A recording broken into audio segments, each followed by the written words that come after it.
7ویں صدی کی بات ہے۔ فارس میں ایک عظیم الشان اور قدیم اسلامی سلطنت تھی۔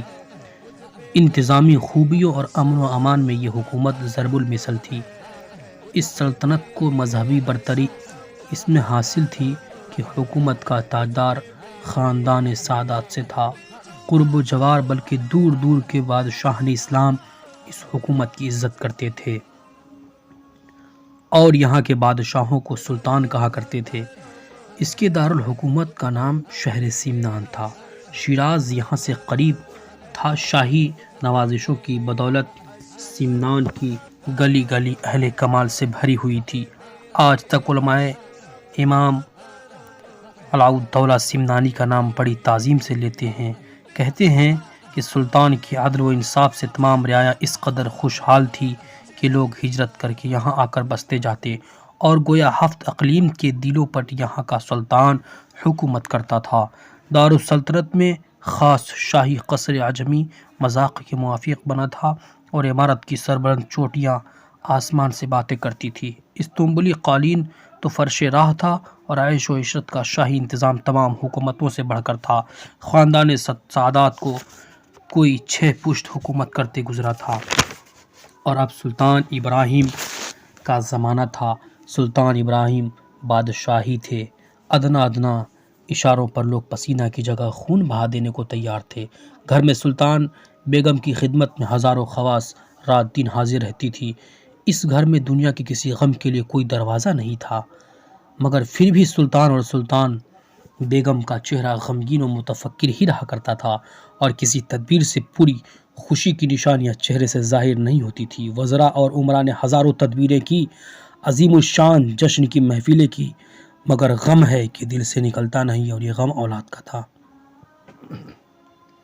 سیدوں کا گھرانہ تھا، غم برداشت کرنا موریثی تھا۔ کبھی زبان پر ایک لفظ بھی ایسا نہ آیا کہ لوگوں کو اس غم کا علم ہونے پاتا۔ ہاں، سلطان بیگم کبھی کبھی رات کو اپنے بزرگوں کی طرف متوجہ ہوتی اور اللہ تعالیٰ سے عرض کرتی، اے میرے رب، تو نے اتنا دے رکھا ہے جس کا شکر گزار ہونا تو مجھ ضعیفہ سے دشوار ہے۔ اب میرا منہ نہیں ہے کہ میں تجھ سے کچھ مانگوں اور نہ اس قابل ہوں کہ جو کچھ مانگوں وہ ضرور پا جاؤں، مگر اے داتا، تو ہی بتا کہ سلطان کے بعد تیرے بندوں کا والی کون ہوگا؟ کون انصاف فرما کر باپ دادا کے نام کو روشن کرے گا؟ تیری عطا کی ہوئی 2-3 بچیاں ہیں اور کوئی لڑکا گھر کا چراغ نہیں ہے۔ اس پر کوئی 8 سال ہوئے کہ مایوسی ہی مایوسی نظر آتی ہے۔ مجھے معلوم ہے کہ میں اپنے اس عرضی میں کوئی سوال پیش کرتی ہوں، میرے مالک، میں نے غلطی کی، میں تجھ سے مانگنے کا منہ نہیں رکھتی اور اقرار کرتی ہوں کہ تیری رضا سے راضی ہوں۔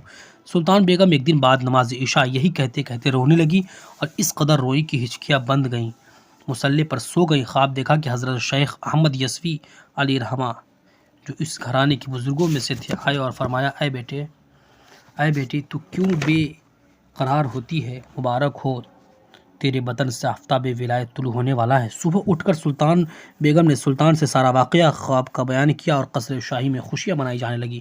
اسی زمانے میں اتفاق سے ایک مسلم الثبوت بزرگ ابراہیم مجذوب ایک صبح کو قصر شاہی کے محل سرا میں نظر آئے۔ سلطان اور سلطان بیگم دونوں کو حیرت ہوئی کہ یہ کس راستے سے آئے ہیں۔ پہرہ داروں نے کہا دروازے سے کوئی اندر نہیں گیا ہے۔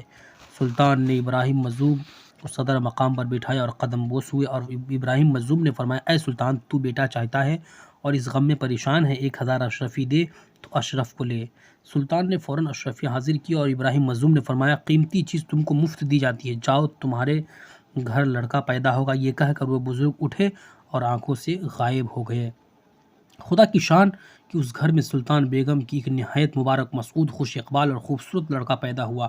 اس بچے کا نام حسب ہدایت حضرت احمد اشرف رکھا گیا۔ ٹھیک اسی دن حضرت ابراہیم مجذوب علیہ الرحمہ بھی آئے اور کہا، اے سلطان، آج ہماری بیع ختم ہو گئی، 1000 اشرفی کے بدلے تم کو قیمتی مال مل گیا۔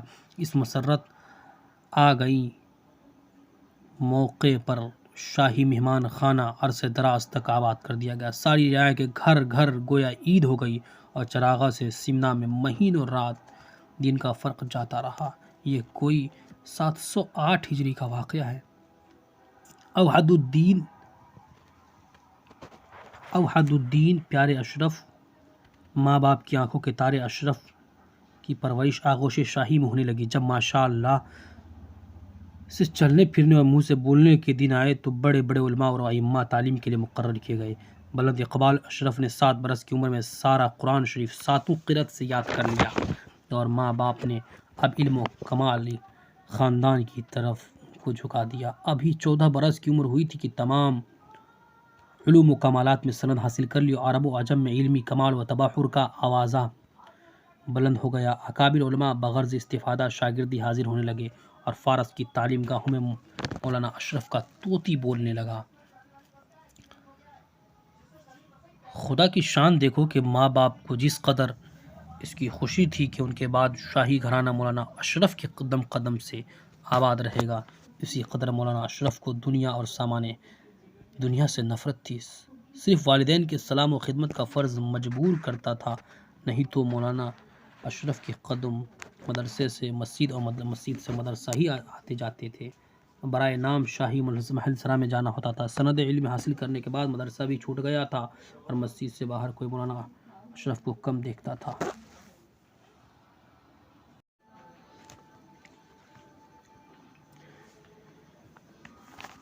مسجد سے باہر کوئی مولانا حضرت سرکار اشرف کم دیکھتا تھا۔ طبیعت کا رجحان درویشی کی جانب زیادہ تھا، عبادت الہی کا ذوق پورا تھا، اور کیوں نہ ہو کہ ایک تو سیدوں کا گھرانہ تھا، نبی کریم صلی اللہ علیہ وسلم کا خاندان تھا۔ اس پر آنکھ کھلتے ہی جس ماں کے گود میں پلے تھے ان کو دیکھا تو ان کو رابعہ ثانی پایا۔ والدہ ماجدہ کا نام نامی تو خدیجہ تھا، مگر ان کی عبادت اور بندگی الہی کا ایسا ذوق تھا کہ کبھی نماز تہجد بھی قضا نہ ہوتی تھی۔ لوگ ان کو رابعہ ثانیہ ہی کہا کرتے تھے۔ حضرت سرکار مخدوم پاک نے ان کی گود میں آنکھیں کھولی تھی، پھر بھلا وہ مسجد سے باہر کیوں نکلتے؟ سرکار مخدوم پاک کی خمیر میں طلب حق کا مادہ بچپن ہی سے تھا، جس بزرگ کو دیکھتے اس سے استفادہ فرماتے۔ ایک مرتبہ حضرت خضر علیہ السلام نے مراقبہ، اس میں ذات و پاس و انفاس کی تعلیم دی تھی۔ حضرت خواجہ اویس قانی رضی اللہ تعالیٰ عنہ نے اجازت اذکار سلسلہ اویسیہ دی تھی، یہی آپ کا معمول رہا۔ قضا را فراغت علمی کے دوسرے ہی سال سلطان ابراہیم نے سفر آخرت اختیار کیا، اور عمرہ وزراء کے اسرار اور خود والدہ ماجدہ کے حکم سے مجبور ہو کر سرکار مخدوم پاک کو تاج شاہی اپنے سر پر رکھنا پڑا، اور اپنی عمر کے 15ویں سال میں سرکار غوث العالم مخدوم اعظم سلطان سید اشرف جہانگیر رضی اللہ تعالیٰ عنہ فرما روائے تخت سمنہ ہو گئے، اور مولانا سرکار سید مخدوم پاک کے نام کا سکہ جاری ہو گیا۔ آپ کے زمانے میں عدل و انصاف اپنی معراج کو پہنچ گیا، اور سمنان ایک علمی مرکز بن گیا۔ دادوست اور خدمت دین اہل دین کو دیکھ کر سلاطین زمانہ تخت سمنہ سے رش کرنے لگے، اور عام و خاص دینی کارناموں کو دیکھ کر سرکار مخدوم پاک کو اوحد الدین کہنے لگے، اور سلطان سرکار مخدوم اشرف جہانگیر سمنانی رحمۃ اللہ علیہ کو اوحد الدین سید اشرف کہہ کر لوگ آپ کو یاد کرنے لگے۔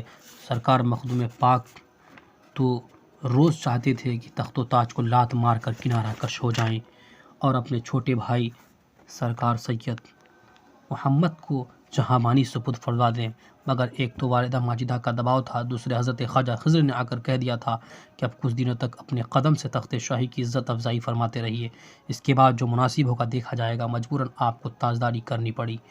کبھی کبھی فوجی نمائش کے معائنے کے لیے جب سلطان بنام سیر و شکار نکلتے اور کسی فوجی آدمی کی کوئی بے عنوانی دیکھتے تو اسی وقت تنبیہ فرما دیتے۔ ادنا شخص بڑے بڑے فوجی افسروں کی گرفت کرتا تھا اور دربار شاہی سے کامیاب ہوتا تھا۔ ہر شخص کی فریاد براہ راست دربار سلطانی میں جاتی تھی، اور انصاف کی طاقت سے شیر اور بکری ایک گھاٹ پر پانی پیتے تھے۔